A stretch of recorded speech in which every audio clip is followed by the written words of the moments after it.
terus gimana nih? Kan nggak mungkin dong bisa mereka jalan tanpa ada bintang-bintang nih di belakangnya. Pasti harusnya bintang-bintang di belakang ini harus mendapatkan sanksi tegas dong gitu. Gimana? Ya kita tahu sendiri kan Mas, kita menggapai bintang itu kayaknya agak sulit ya. Agak sulit tangan ini menggapai bintang. Ya, dia juga salah satu pelaku tindak pidana korupsi timah 300 triliun, di mana putusan terhadap dia sangat jauh dari tuntutan jaksa. Majelis hakim memberikan putusan pidana 3 tahun dan denda cuma Rp5.000 loh Mas. Wah, biasanya mereka-mereka yang menduduki jabatan dengan terlebih dahulu memberikan uang, ketika mereka duduk, mereka memikirkan bagaimana caranya aku ini harus membalikkan modal aku yang sudah keluar. Kira-kira orang yang melakukan tindak pidana korupsi itu bisa nggak sih dihukum mati nih gitu? Halo sahabat oknum, balik lagi dengan kita di obrolan kasus dan hukum.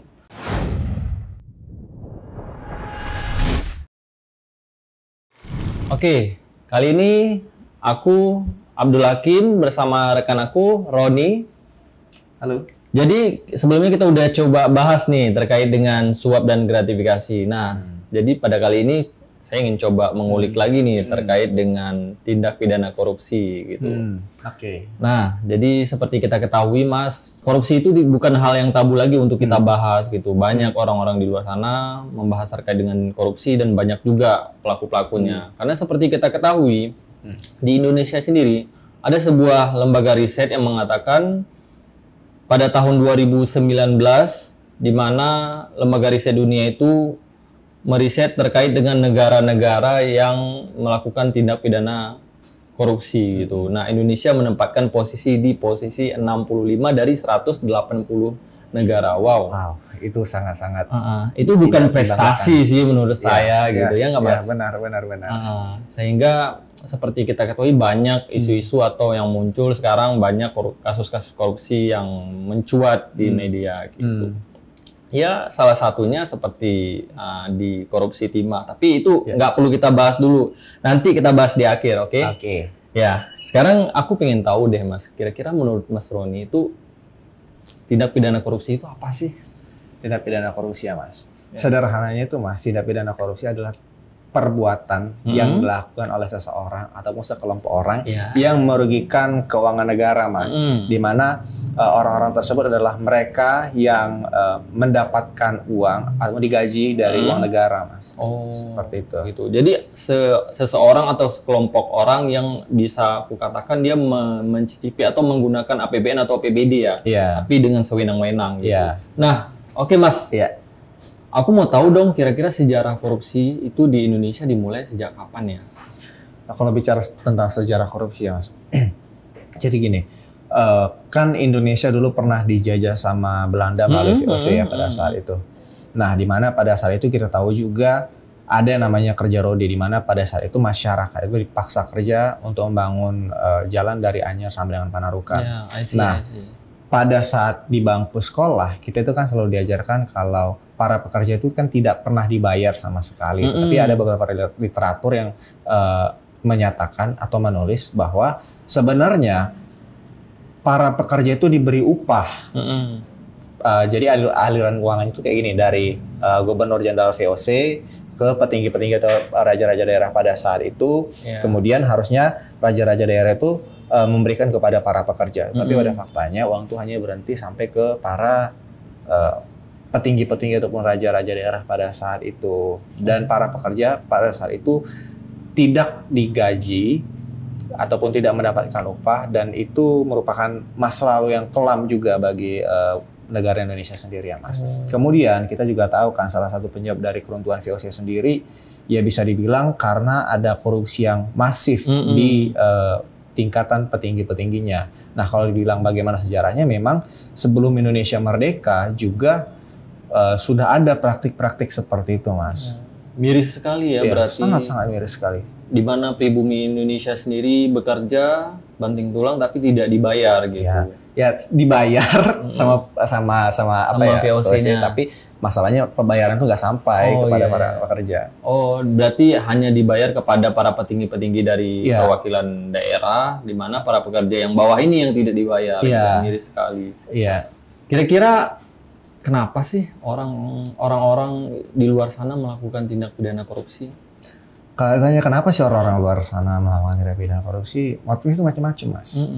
Kan kita tahu kan, kalau misalnya untuk menduduki suatu jabatan, biasanya itu ada sejumlah uang yang dikasih supaya orang tersebut menduduki jabatan itu. Kan? Nah, prakteknya kita sering mendengar seperti itu, dan biasanya mereka-mereka yang menduduki jabatan dengan terlebih dahulu memberikan uang, ketika mereka duduk, mereka memikirkan bagaimana caranya aku ini harus membalikan modal aku yang sudah keluar. Seperti itu. Itu bisa jadi motif pertama. Motif kedua bisa jadi karena gengsi, Mas. Gengsi itu bagaimana maksudnya? Gengsi itu bisa jadi karena masa iya gua ini pejabat tapi mobil gua gini-gini aja. Masa iya gua pejabat rumah gua nggak direnovasi segala macam kayak gitu, Mas. Nah, itu motif kedua. Itu motif ketiga juga, Mas. Bisa jadi karena kan para koruptor ini kan banyak orang-orangnya, Mas. Dan bisa dibilang untuk supaya orang-orangnya ini loyal sama dia, harus ada sejumlah imbalan terlebih dahulu, Mas. Nah, jadi sama-sama profil lah, kayak gitu, sama-sama untung. Itu bisa jadi motif yang kenapa ada korupsi. Nah, bisa ada lagi korupsi motifnya lain-lain sih, Mas. Seperti tidak hanya terbatas pada tiga. Hanya tiga ini yang mungkin yang secara umum ya, gitu. Malah saya nangkapnya kayak yang secara gengsi gitu. Sebenarnya nggak ada masalah sih. Ada pejabat pemerintah yang notabene pakai mobil Avanza, ya nggak ada masalah. Nggak masalah, Mas. Yang masalah tuh gengsinya, Mas. Iya. Jadi harus pakai Alphard dulu gitu kan. Bisa dibilang kayak sebagai simbol kemewahan, elegan harus Alphard lah. Avanza nggak main. Harus menempel di dalam dirinya ya gitu. Itu nggak benar loh, Mas. Itulah ciri-ciri akar mula terjadinya korupsi gitu ya. Oke, Mas, kemudian kita next coba bahas kira-kira apa sih regulasi yang ada atau digunakan oleh negara Republik Indonesia dalam melakukan tindakan pemberantasan korupsi itu gitu. Ya, kalau kita bicara tentang regulasi ya, Mas. Jadi sebenarnya pertama kali regulasi terkait korupsi itu Indonesia punya Undang-Undang Nomor 3 tahun 1971 tentang pemberantasan tindak pidana korupsi, Mas. Di mana undang-undang tersebut telah digantikan berdasarkan Undang-Undang Nomor 31 tahun 99 tentang pemberantasan tindak pidana korupsi dan juga Undang-Undang 31 tahun 99 itu telah diubah melalui Undang-Undang Nomor 20 tahun 2001, Mas. Nah, kenapa sih bisa ada penggantian? Kenapa ada bisa perubahan? Kenapa? Itu semua karena para pembuat undang-undang memandang bahwa undang-undang yang lama itu sudah tidak relevan lagi. Karena kan ya kita tahu motif kejahatan itu kan selalu berubah-ubah, menyesuaikan dengan opportunity yang ada. Jadi harus ada perubahan, Mas. Seperti itu. Teman-teman harus paham apa beda diganti dengan diubah. Nah, maksud diganti itu apa? Maksud diganti itu misalnya ada undang-undang A, terus ada undang-undang B. Nah, undang-undang B ini menggantikan undang-undang A. Artinya konsekuensinya adalah undang-undang A ini seluruh ketentuannya sudah tidak berlaku lagi. Yang berlaku lagi itu ya undang-undang B. Nah, itu untuk penggantian. Nah, makna kata diubah secara hukum itu maknanya misalnya ada undang-undang A nih, kemudian ada undang-undang B. Nah, undang-undang B ini dia hanya mengubah beberapa ketentuan dari undang-undang A. Sehingga undang-undang A dan undang-undang B ini tetap berlaku. Jadi untuk tindak pidana korupsi sendiri itu ada dua landasan hukumnya terkait dengan tindak pidana korupsi, ada di Undang-Undang tahun 99 dan Undang-Undang tahun 2001 ya. Benar. Nah, itu menjadi landasan untuk pemberantasan tindak pidana korupsi gitu. Benar ya, Mas? Benar. Oh, oke. Tadi kita udah bahas panjang lebar terkait dengan regulasi tindak pidana korupsi. Nah, kira-kira nih Mas Roni, Undang-Undang Tindak Pidana Korupsi udah kita tahu nih. Kira-kira bagaimana implementasi Undang-Undang Tindak Pidana Korupsi itu di lapangan atau bahkan pada instansi terkait gitu? Ya, kalau ditanya bagaimana implementasinya, Mas, ya tidak ada sesuatu yang sempurna sih, Mas. Sebenarnya kita tahu sendiri kan kalau sebenarnya meskipun oknum pejabat itu sudah dihukum oleh pengadilan, oleh majelis hakim, ada saja rasa keadilan yang dicederai, yang masyarakat merasa dicederai ya Mas. Kenapa? Karena bisa jadi masa iya sih korupsinya sekian besar, tapi hukumannya seperti ini dan dendanya cuma segini, itu nggak relevan sama sekali Mas. Memang dalam implementasinya itu harus ada perbaikan Mas. Perbaikan dalam artian mungkin majelis hakim bisa melihat impact yang lebih besar dari tindakan korupsi ini Mas. Karena kan yang dirugikan sebenarnya bukan cuma negara doang karena untuk perbuatan korupsi ini ya. Bukan cuma negara doang Mas, tapi juga masyarakat. Dalam artian ada trust issue jadinya di masyarakat.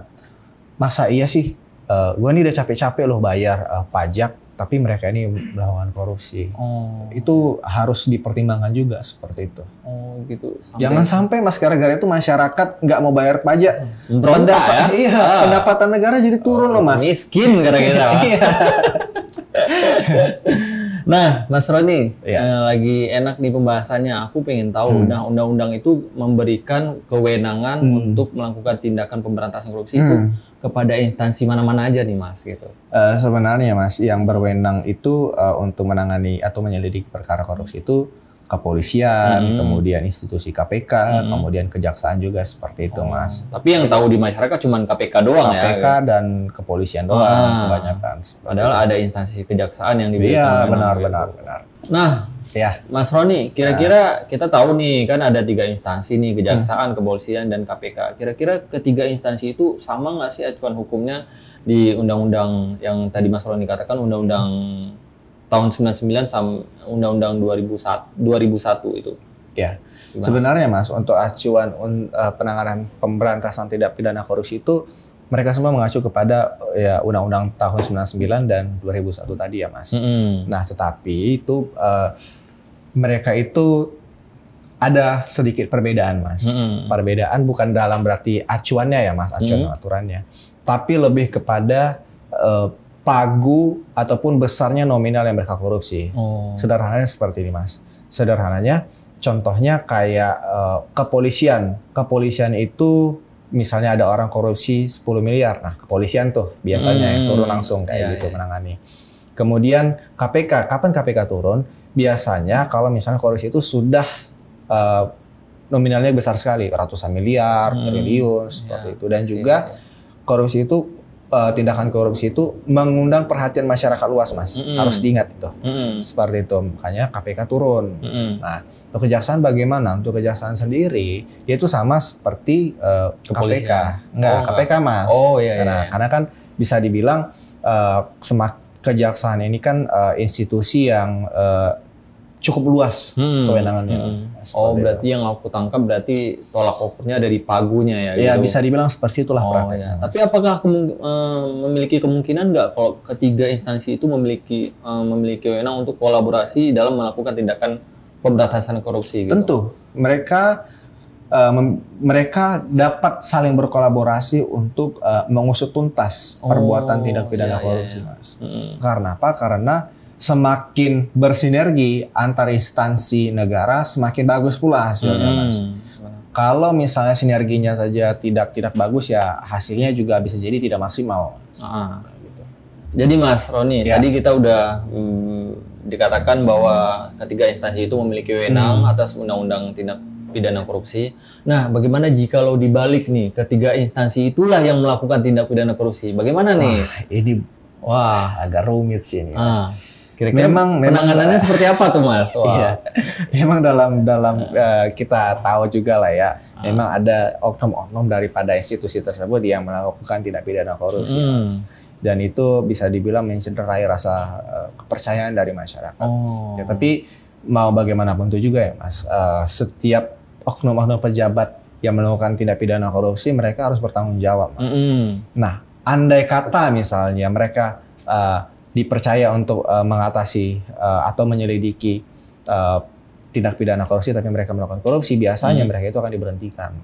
Diberhentikan secara tidak hormat gitu ya? Tentu Mas, ya kalau hormat ya gimana lagi coba Mas, udah melakukan perbuatan kayak gitu. Iya. Oke, jadi Mas Roni, seperti kita ketahui ada nih kasus yang lagi panas-panasnya di mana panas ya. Pimpinan KPK mendapatkan ya katanya sih uang persahabatan gitu dari Kementerian Pertanian gitu. Tapi uang gitu persahabatan itu 2 miliar, Mas. Gimana tuh menurut Mas Roni itu? Iya. Gini, Mas. Sebenarnya itu bisa diusut tuntas, Mas. Diusut tuntas dalam artian kita para petugas tuh bisa mencurigai kalau ini ada indikasi soal ataupun gratifikasi, Mas. Ya mau itu sahabat atau mau apapun itu seharusnya kalau misalnya pejabat negara itu dia tidak boleh, Mas, untuk menerima hadiah dalam bentuk apapun. Ya, karena itu dampaknya bisa diduga itu ada kong kali kong di belakangnya. Bisa diduga ya, Mas. Nah, kemudian dampaknya apa? Dampaknya si pemberi suap dan penerima suap itu berpotensi untuk sama-sama diperiksa dan bisa dikenakan jerat hukum loh, Mas. Seperti itu. Seru sekali ya, ada sahabat yang kasih duit tiba-tiba 2 miliar gitu kan. Seru, Mas. Tapi agak deg-degan juga. Agak deg-degan ya gitu. Mau juga punya sahabat seperti itu ya. Gitu. Iya. Oke, Mas Roni. Balik lagi nih ke topik kita pembahasan terkait dengan tindak pidana korupsi. Kira-kira orang yang melakukan tindak pidana korupsi itu bisa nggak sih dihukum mati nih gitu? Legally speaking ya, Mas, aturan berbicara kalau ada tindakan-tindakan yang bisa dipidana mati, Mas. Misalnya kalau berkaca kepada aturan Undang-Undang Tipikor ya, perbuatan apa yang bisa diancam hukuman mati, yaitu perbuatan-perbuatan korupsi di mana mereka melakukan korupsi terhadap dana-dana yang peruntukannya penanganan bencana alam. Itu satu. Kemudian kedua, dana-dana yang dilakukan untuk mengatasi kerusuhan sosial yang meluas. Kemudian ketiga, dana-dana yang diperuntukkan untuk penanganan perkara korupsi. Seperti itu, Mas. Seperti itu ya. Berarti tidak ada ketentuan tertentu yang bisa mendapatkan hukuman mati itu ya. Tidak semua. Tidak semua, Mas. Ya. Iya. I see. Oke.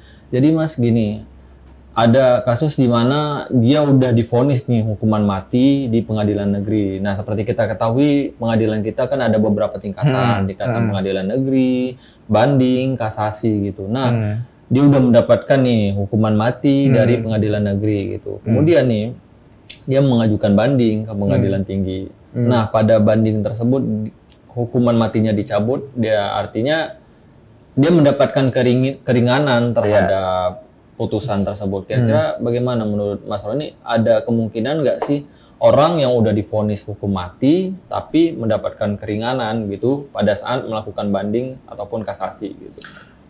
Tentu selalu terbuka peluang untuk mereka-mereka yang merasa kayaknya kurang tepat ini hukumannya. Yang mereka bisa mengajukan upaya hukum berupa banding, kasasi, sampai dengan peninjauan kembali ya, Mas. Dan itu sah ya di mata hukum.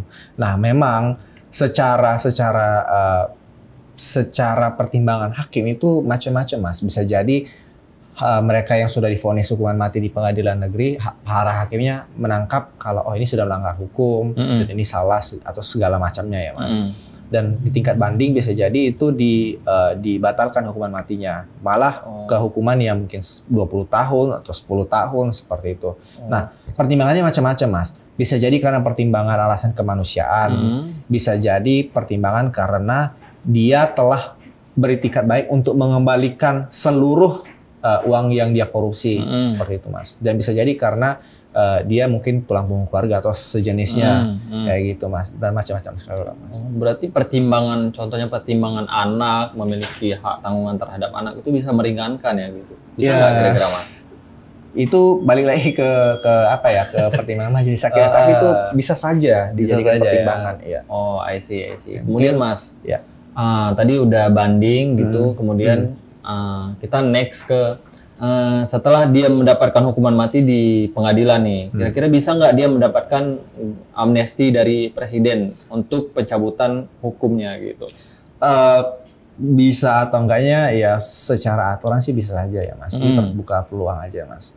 Dan tidak hanya tidak terbatas pada amnesti saja, tapi bisa juga terbuka peluang untuk grasi, Mas. Oh, nah, grasi juga grasi. ya. Gitu. Nah, perbedaannya apa? Perbedaannya kalau misalnya amnesti itu kan di mana hukuman yang telah dijatuhkan itu dibatalkan. Jadi si yang mereka terpidana itu nggak menjalankan hukuman lagi karena sudah dibatalkan oleh presiden karena kewenangannya. Iya. Kalau grasi itu sederhananya di mana presiden itu mengurangi hukuman yang ada, misalnya contohnya 20 tahun, terus ada orang mengajukan gerasi, nah karena mereka mengajukan gerasi, dapat gerasi dari presiden, jadi dia dihukum 8 tahun misalnya, 10 tahun pengurangan, Mas. Oh, berarti presiden juga memiliki wewenang atau hak untuk memberikan amnesti kepada para pelaku pidana ya? Gitu. Amnesti atau gerasi. Oh iya sih. Kemudian Mas, kita ketahui nih ada di Indonesia salah satu upaya hukum yaitu restoratif justice ya gitu. Nah, kira-kira untuk perkara tindak pidana korupsi sendiri bisa nggak kita melakukan atau mengambil upaya hukum restoratif justice itu? Iya, ya restoratif justice. Orang sih bilang RJ ya, RJ gitu ya. Benar-benar itu Mas. RJ. Untuk perkara tindak pidana korupsi sendiri, restoratif justice itu tidak mungkin, Mas. Tidak bisa karena sebenarnya ruh daripada restoratif justice adalah penanganan perkara melalui skema kekeluargaan. Seperti itu, Mas. Untuk tindak pidana korupsi sendiri itu tidak mungkin. Karena apa? Karena satu, itu kerugian negara loh, Mas. Oh, I see. Bayangkan kalau misalnya koruptor itu mereka melakukan korupsi 1 triliun, misalnya seperti itu. Nah, bayangkan kalau misalnya uang itu tidak dikorupsi sama mereka dan uang itu dipergunakan negara untuk membangun fasilitas umum segala macam, tentu kan masyarakat lebih sejahtera dan sejahtera ya, Mas, daripada sekarang misalnya seperti itu. Dan bisa dikategorikan juga tindakan korupsi ini adalah perbuatan kejahatan yang luar biasa. Wow. Ya. Jadi tidak bisa dilakukan restoratif justice, Mas. Dan dampaknya juga sangat luas ya terhadap dampaknya ini sangat luas sekali, Mas. Jadi karena restoratif justice itu adalah upaya hukum yang singkat dan biaya ringan, tidak bisa gitu kan menyelesaikan perkara-perkara tindak pidana korupsi.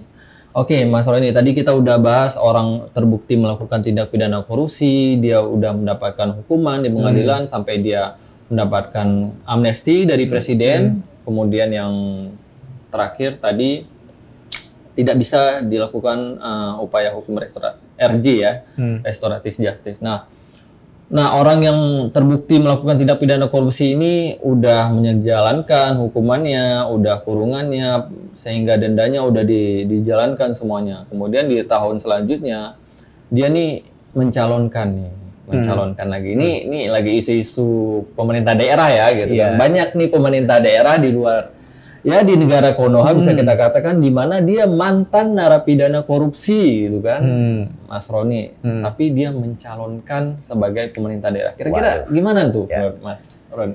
Iya, kalau bicara tentang aturan hukumnya, kalau kita merujuk kepada Undang-Undang Undang-Undang Nomor 7 Tahun 2017 terkait pemilihan umum, di mana di pasal 240 kalau saya tidak salah, memang di situ ada syarat-syarat untuk seseorang bisa mencalonkan lah ya, itu sebagai DPR, DPRD, provinsi, kabupaten, kota, seperti itu ya, Mas. Memang di situ ada salah satu syaratnya di mana tidak boleh dihukum dengan ancaman pidana 5 tahun atau lebih, seperti itu. Tetapi Mas, di situ juga ada pengecualiannya loh, Mas. Pengecualiannya itu misalnya kayak meskipun dia sudah diancam pidana lebih dari 5 tahun, tapi selama dia mengakui kalau dia pernah dipidana, ya, dan dia mengakui secara jujur kepada publik, dia bisa tetap mencalonkan, Mas. Seperti itu. Oh, berarti undang-undang masih melindungi lah haknya ya untuk mencalonkan ya. Iya, tapi kita harus ingat, meskipun ada seorang pejabat yang dia korupsi, terus jadi pidana, ancaman pidananya mungkin kurang dari 5 tahun, ya selama kalau misalnya putusannya menyatakan hak politiknya dicabut, ya tetap saja dia tidak bisa mencalonkan diri jadi DPR ataupun kepala daerah, seperti itu. Oh, oke, Mas. Jadi Mas nih tadi udah bicara terkait dengan pencalonan nih. Ya, saya tertarik dengan DPR gitu. DPR ini kan memiliki wewenang untuk menciptakan undang-undang. Nah, ada nih undang-undang terkait dengan ya bisa kita katakan pelaksanaan dari undang-undang tindak pidana korupsi nih, undang-undang perampasan aset nih gitu kan. Ya. Jadi orang yang udah terbukti melakukan tindak pidana korupsi, jadi dimiskinkan dengan undang-undang perampasan aset. Kira-kira menurut Mas Roni nih, undang-undang perampasan aset ini sepakat atau enggak nih? Kalau saya sih sangat-sangat sepakat ya, supaya undang-undang perampasan aset negara ini disahkan. Karena apa? Karena itu memberikan efek jerah dan efek takut bagi mereka yang sudah melakukan tindak pidana korupsi ataupun mereka yang berkeinginan untuk melakukan tindak pidana korupsi. Nah, kalau kita mengacu kepada aturan yang saat ini ya, Mas, di mana memang ada negara itu bisa menyita aset daripada si koruptor, tetapi itu hanya terbatas pada aset-aset yang bersumber dari uang yang mereka korupsi, Mas. Jadi kita tahu sendiri kalau mereka para pejabat ini kan mereka berasal dari latar belakang yang udah berada di luar ya. Jadi dia dapat posisi, terus dia kalaupun dia dipidana karena korupsi, tetap saja dia orang kaya karena backgroundnya orang kaya dan yang dirampas juga cuma harta-harta sebatas dari korupsi doang. Nah, tapi kalau misalnya RUU perampasan aset negara ini disahkan ya Mas, bayangkan nih kerugian negara misalnya 300 miliar kayak gitu. Terus karena ada RUU ini, si koruptor ini dia harus ditarik asetnya untuk menutupi 300 miliar ini, Mas. Benar. Tentu kan ada rasa efek takut ya, Mas. Iya, benar. Wah, nanti anak istri gue makan apa? Anak istri gue mau tidur di mana nih? Kayak gitu. Berarti kita sama nih Mas, kita orang-orang yang sepakat untuk RUU perampasan aset itu untuk segera disahkan gitu kan. Kenapa nih bisa lama banget Mas untuk disahkannya gitu Mas? Kenapa lama banget itu agak complicated ya. Itu kan jadi pertanyaan publik ya Mas Roni ya. Itu agak complicated Mas, benar. Itu sangat lama sekali karena itu banyak kepentingan Mas. Bisa jadi ada oknum-oknum daripada pejabat itu yang saat ini mereka belum ketahuan. Takut dimiskinkan ya, beneran ya. Benar. Iya, nanti tiba-tiba ketahuan dimiskinkan. Aduh, wah, sial nih. Siap nih gitu. kan? Iya. Tapi kenapa nih undang-undang pemilihan pemerintah daerah malah bisa digarap dalam satu malam gitu, Mas? Iya. Wah. Iya. Kan jadi tanda tanya nih, berarti ada sesuatu dong dengan RUU perampasan aset gitu kan? Ya, kadang-kadang kidding-kidding sih Mas mereka itu. Dalam artian ya kita tahu sendiri lah kan masyarakat ini kan lebih senang kalau misalnya kepentingan mereka itu diakomodir. Misalnya RUU perampasan aset negara itu kan kepentingan rakyat itu Mas. Dan juga untuk maksudnya untuk perubahan terkait undang-undang kepala daerah itu juga bisa dibilang ya itu nggak urgent sebenarnya. Benar kenapa sih. bisa itu dikebut dalam satu malam juga saya penasaran Mas. Tapi ya itu bukan rahasia umum lagi lah Mas. Saya tahu sendiri lah. Itu untuk kepentingan para petinggi ya gitu. Iya, petinggi yang udah tinggi lah. Oke, baik Mas Roni. Jadi kita udah bahas terkait dengan regulasi, terkait dengan instansi yang berwenang melakukan pemberantasan korupsi nih. Sekarang kita coba bedah nih sedikit kasus. Kira-kira Mas Roninya sendiri udah pernah belum ke Bangka Belitung? Ke Bangka Belitung saya belum pernah sih. Belum pernah ya? Belum pernah sih. Nah, kebetulan nih ada nih kasus tindak pidana korupsi yang dilakukan oleh perusahaan timah. Ya, itu lagi hot sih. Ternyata melakukan tindak pidana korupsi yang angkanya cukup besar, 300 triliun gitu. Seperti kita ketahui ada suami artis di mana menjabat posisi yang strategis dalam perusahaan tersebut. Sedangkan itu pasti mencuat dong langsung ke publik. Luar meledak, ketahuan 300 triliun itu ternyata dikorupsi. Tapi yang menjadi pertanyaan saya, kenapa sih kok bisa nggak ketahuan? Udah beberapa tahun dijalankan sampai korupsinya begitu besar, 300 triliun, kok nggak ketahuan sih? Mana sih 3 instansi yang tadi yang kita katakan? Iya, iya. Mas, kita ini kan biasa lah ya, orang bilang Asian Value. Memang mereka ini kan bekerja secara nggak mungkin sendiri. Mas mereka ada komplotannya lah ya Mas. Ada bintang-bintang ya di balik semua itu ya. Ada cita-cita bintang di langit. Oh iya. Ya seperti itu. Nah, karena mereka ini banyak komplotannya Mas, jadi mereka saling koordinasi sana, koordinasi sini, bantu sana, bantu sini Mas. Bayangkan kan aktivitas tambang ilegal ini mulai tahun 2018 dan ketahuan baru-baru ini. Bayangkan berapa tahun itu baru ketahuan Mas. Dan tentu saja itu ya koordinasi Mas. Soalnya kan aktivitasnya kan dilakukan di ruangan terbuka kayak gitu kok nggak mungkin dalam kamar atau gimana. Ya Benar. Pasti ya adalah skema-skema yang mereka lancarkan untuk mengelabui ini semua. Oh, oke Mas Roni. Tadi Mas Roni mengatakan ada koordinasi, berarti ada orang-orang di balik itu semua gitu kan. Kira-kira orang-orang di balik itu semua dengan orang yang udah ditangkap ini, 2 orang ini selaku direktur dan ya suaminya artis tadi bakalan mendapatkan hukuman yang sama nggak ke semua orang tersebut?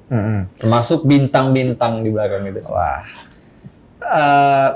Apakah mereka akan dikenakan pasal yang sama? Tentu dilihat dulu perbuatannya Mas. Mereka tidak mungkin dikenakan pasal yang sama Mas. Pasti beda-beda tergantung dari sebagai apa mereka di situ. Nah, tentu mereka yang punya mereka yang mengkoordinir ini, mengkoordinir tambang ilegal ini, kepalanya pasti akan dijerat lebih besar lagi hukumannya. Karena seperti itu. Penanggung jawab ya. Dialah kepalanya seperti itu Mas. Nah, dan mereka anak buah ini bisa jadi lebih rendah hukumannya seperti itu. Terus gimana nih? Kan nggak mungkin dong bisa mereka jalan tanpa ada bintang-bintang nih di belakangnya. Pasti harusnya bintang-bintang di belakang ini harus mendapatkan sanksi tegas dong gitu. Gimana? Ya kita tahu sendiri kan Mas, kita menggapai bintang itu kayaknya agak sulit ya. Agak sulit tangan ini menggapai bintang. Iya betul. Jadi gimana mau dapat bintang Mas? Kayak gitu. Oh ya, I see. Seperti kita ketahui sidangnya masih masih agenda pemeriksaan saksi lah gitu. Sedangkan banyak masyarakat di luar sana, termasuk penonton kita ini, mereka mengatakan sebenarnya kan itu dampaknya besar, karena korupsinya besar, dampaknya besar. Ada IUP di situ, ada izin lingkungan yang berdampak. Kira-kira si pelaku tindak pidana korupsi ini bisa nggak sih dijerat dengan pasal yang berlapis karena ada IUP, ada lingkungan, ada masyarakat gitu yang berdampak. Gitu. Tentu itu bisa dikenakan pasal berlapis, Mas. Pasti nanti akan masuk ke dalam pasal pencemaran lingkungan hidup. Nanti pasti akan masuk ke dalam pasal penyuapan atau tindak pidana pencucian uang. Seperti itu. Bisa jadi juga masuk ke dalam pasal penyerobotan lahan misalnya seperti itu. Betul. Nah, itu kemungkinan akan ada pasal-pasal berlapis nanti dikenakan dari tersangkanya. Dilihat dulu mereka ini sebagai siapa di situ, apa yang mereka lakukan, kayak gitu. Berarti jika terkena pasal berlapis, besar kemungkinan bakalan ada hukuman mati dong salah satu tersangka di sini. Gimana nih Mas Roni? Wah, makin seru nih. Kalau dibilang apakah bisa hukuman mati, menurut saya kayaknya kecil kemungkinan sih Mas. Karena kan kita tahu sendirilah, itu udah jadi rahasia umum lah.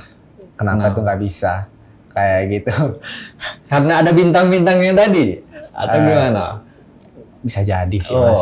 Bisa jadi karena bintang-bintang itu ada ya.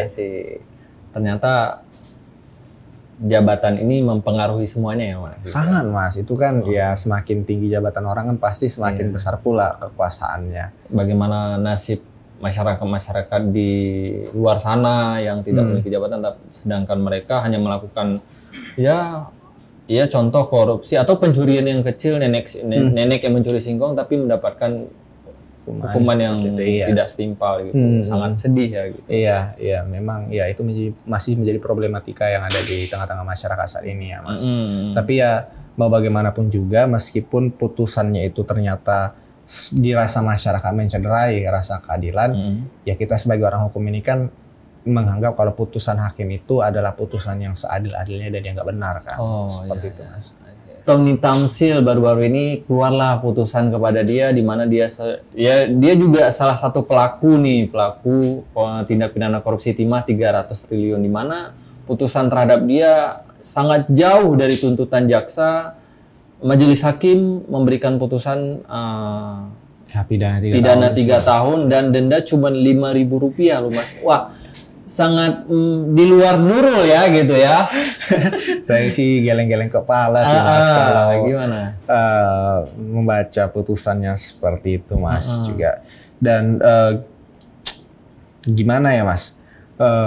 Memang itu mencederai hati masyarakat sih Mas. Ya itu sangat mencederai hati masyarakat. Masa dia sudah melakukan perbuatan yang sangat-sangat merugikan negara tapi dihukum seperti itu saya nggak tahu Mas, kenapa sih bisa hakimnya itu menghukum 3 tahun Mas? Bisa seperti itu, aneh aja sih Mas menurut saya. Tapi ya balik lagi kan sekarang jaksa kan mengajukan banding ya Mas. Berarti dalam upaya banding itu bisa berubah, itu bahkan bisa mendapatkan hukuman mati juga bisa ya Mas? Ada kemungkinan ya? Berpotensi iya. Tapi apakah itu akan terjadi? Less like. Kecil sekali kemungkinan, kayak semut lah kecil Mas. Tapi kita harus lihat lagi kemungkinan ya dari pertimbangan hakim kita harus lihat lagi nanti. Iya, benar. Ya. Oke, Mas Roni, jadi pembahasan kita udah cukup melebar, cukup kompleks, cukup panjang. Kira-kira nih menurut Mas Roni ada nggak sih rekomendasi yang bisa Mas Roni berikan nih sebelum ke masyarakat, kira-kira ke instansi pemerintah kita nih, apa sih rekomendasi yang bisa Mas Roni berikan terhadap instansi pemerintah dan bercermin dengan undang-undang tindak pidana korupsi gitu. Saya sih yang mau menyampaikan ya kepada instansi pemerintah itu sebisa mungkin berikanlah keadilan bagi majelis hakim, berikanlah keadilan seadil-adilnya ya. Apalagi kalau memang misalnya tindakan itu sangat-sangat merugikan negara dan mencederai kepercayaan masyarakat seperti itu. Nah, kemudian untuk mungkin saat ini mungkin ada mereka-mereka yang baru dilantik sebagai pejabat seperti itu, mereka itu harus berhati-hati dalam menjalankan kewenangannya. Karena apa? Karena kebanyakan mereka itu tidak mengerti kewenangan mereka apa dan peruntukan dana ini apa. Jadi mereka asal pergunakan aja, padahal bukan itu gunanya seperti itu. Nah, kan kita tahu juga bahwa mereka-mereka ini sering dipidana karena itu Mas, korupsi lah segala macam lah. Jadi mereka itu harus hati-hati. Dan bagi masyarakat, saya sih sangat menyarankan supaya masyarakat juga harus bisa memantau penggunaan dana yang dipakai oleh pejabat-pejabat setempat ya. Seperti itu. Ya. Oke, cukup kompleks Mas Roni. Kemudian kita bisa memberikan, kira-kira menurut Mas Roni rekomendasi apa yang bisa diberikan kepada masyarakat, yang mana notabene masyarakat yang tidak memiliki jabatan tapi melihat dan mengetahui ini merupakan tindakan korupsi, dan apa yang harus dilakukan oleh masyarakat tersebut dan apakah masyarakat tersebut mendapatkan perlindungan hukum gitu. Iya. Gimana? Nah, memang ini bagi masyarakat ini kan sebenarnya agak-agak beresiko ya, agak beresiko buah simalakama juga. Tetapi teman-teman semua, jangan sampai karena rasa ketakutan teman-teman semua jadi tutup mata ya, tutup mata. Teman-teman semua harus juga bisa memantau apakah dana yang ada itu sudah diperuntukkan ke tepat sasaran atau bagaimana, atau sebenarnya uangnya tidak dipergunakan sama sekali. Nah, kalau tidak dipergunakan sama sekali, kemana uangnya? Seperti itu. Nah, teman-teman harus bisa memantau.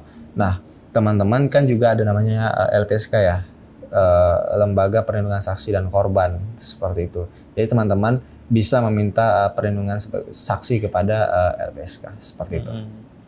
Wah, cukup kompleks ya. Nah, jadi sahabat-sahabat oknum di luar sana, kalian nggak perlu takut apabila nanti kalian melihat atau menyaksikan ada suatu perbuatan tindakan korupsi yang dilakukan oleh instansi atau pejabat yang berwenang. Kalian bisa langsung melaporkan aja. Kalian nggak perlu takut. Kalian mendapatkan pelindungan loh dari LPSK dan instansi-instansi yang lain, sehingga kalian aman gitu. Kalian nggak perlu takut, laporin aja gitu. Gimana? Benar ya, Mas? Ya, benar sekali. Teman-teman harus terlibat juga loh. dalam mengawasi para pejabat-pejabat yang ada. Benar. Kalau bukan kita yang menjaga negara kita, ya siapa lagi, Ya, kan gitu. Benar. Oke. Mungkin sampai di sini dulu podcast hari ini. Ya. Saya ucapkan terima kasih untuk Mas Roni atas waktunya. Oh ya, untuk masyarakat Oknum, apabila ada pertanyaan terkait dengan tindak pidana korupsi, bisa komen langsung di bawah. Nanti kita melalui admin kita coba jawab satu-satu, atau mungkin ada tema-tema yang baru yang sobat-sobat ingin bahas, kita bisa bahas gitu. Coba di komen langsung ya, di komentar di bawah. Oke, sahabat Oknum, sekian dari kita. Saya Abdul Hakim, ini rekan saya Roni. Sampai jumpa lagi di Oknum, obrolan kasus dan hukum by Prestige Law Firm.